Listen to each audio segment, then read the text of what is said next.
deadly discoverers.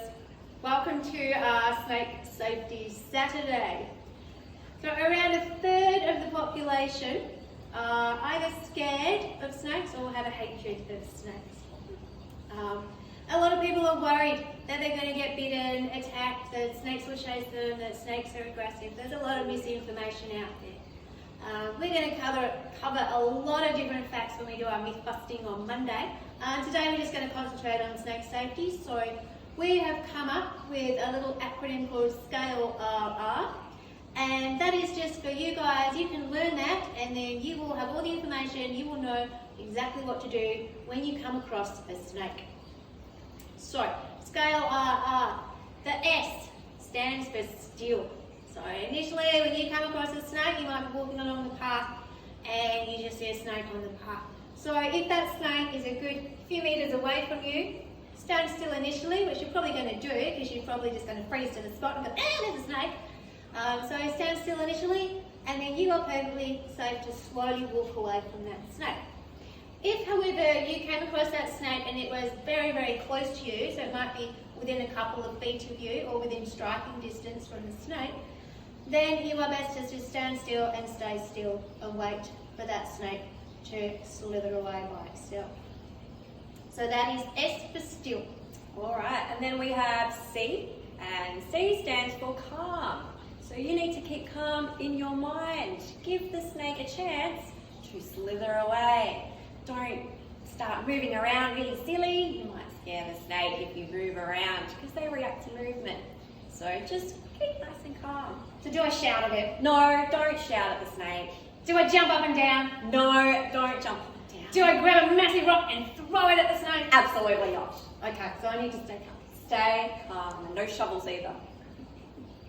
So S for still, C for calm. Next one is A. A stands for alone. Now, question, what is the difference between a dangerous and a non-dangerous snake? Is there a difference? A lot of people think there's differences, maybe in the eyes or the shape of the head or scale count or things like that. But it's very, very simple. No snake is dangerous if you leave it alone. So leave the snake alone. Can we look at the snake? We can. From a safe distance, you can look at the snake. Some snakes are really beautiful, especially tiger snakes. They've got these beautiful stripes, or our southwest carpet pythons. They have beautiful markings, and it's quite interesting to see what they're doing. But if you're looking at a snake, look from a safe distance. You can take photos of the snake if you'd like, so you might be able to identify it later on. You might want to look and see where it's going if it's in your backyard. It might come in a certain place and you might see it slither off again. You might see it slither off into your neighbour's yard and then you can let them know there's a snake around. But yes, from a safe distance you can look at the snake. So we've done S for still, C for calm, A for alone, L for look. Next is E, and we're at the end of scale. So E is for expert. So that would be me, and that would be Leah.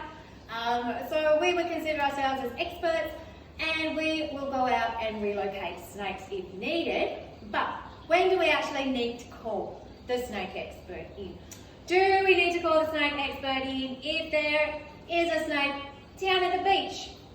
No, I don't think so. Are you sure? I'm sure. Because I really feel like I've seen a snake at the beach, I need to jump on Facebook, and I need to warn everyone within a 100-kilometre radius that there was a dugard on the beach this morning. But Beck, it's in its natural environment, it's not hurting anybody, and we don't want to cause any unnecessary hysteria. We don't need to do anything. Okay, so if it's down the beach, we don't need to call the expert.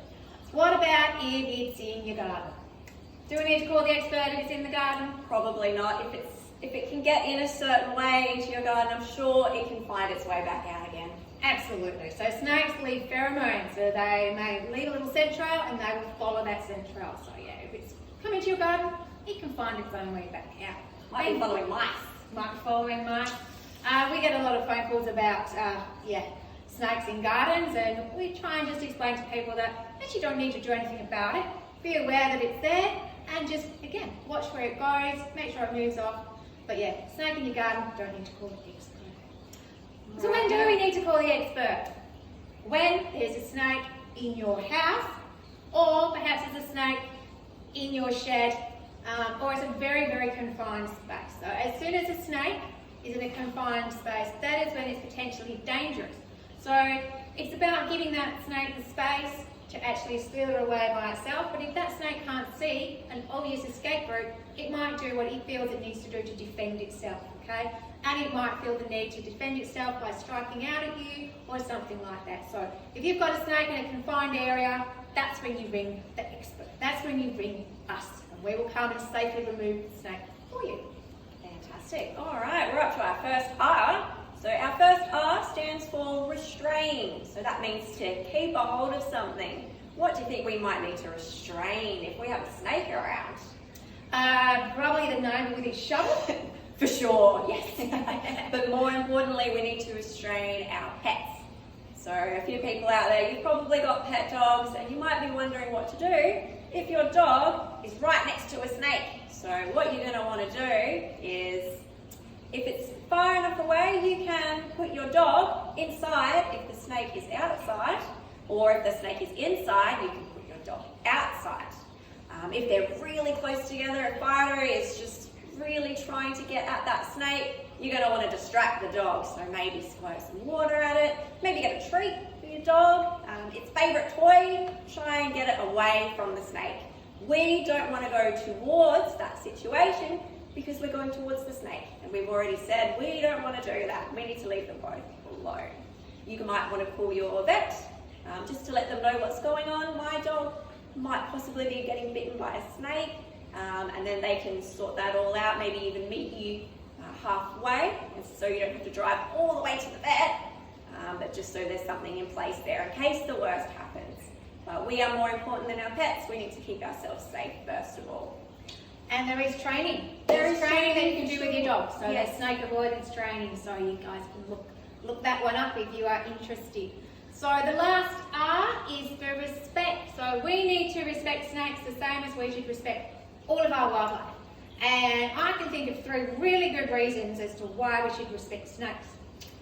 So the first one is baby snakes. Think about baby snakes. What are baby snakes really good for? What do they look like? They look like little worms. They look like little wiggly worms. So what likes to eat little wiggly worms? Lots and lots and lots of things. Birds, lizards, yep, frogs. Absolutely. So we need to keep snakes around so we can have baby snakes to feed all the other animals. Second one, what do snakes like to eat? They like to eat mice and rats. Not people? No, not at all. So they like to eat mice. So if we got rid of all the snakes, we would be overrun with vermin. There would be mice and rats everywhere. So we need to keep the snakes around for that. Absolutely. One last reason is it's something to do with venomous snakes, but it's not actually in the anti-venom. It is down to venom. So venom is actually helping save lives. How? Medicine. Medicines, absolutely. So, yep, medicines. Venom is in quite a few medicines. So medications for heart disease, Alzheimer's, Parkinson's, cancer treatment. Venom is actually used in a lot of medicines. So it's helping save lives. What about Botox? Yeah, it's actually used in Botox as well. So, 3 really good reasons there for keeping snakes around. Alright guys, thanks for listening to our snake safety talk today. What's tomorrow? Today is Saturday, so Scaly Sunday tomorrow and myth busting on Monday. Thanks for tuning in, and remember, no snake is dangerous if you leave it alone.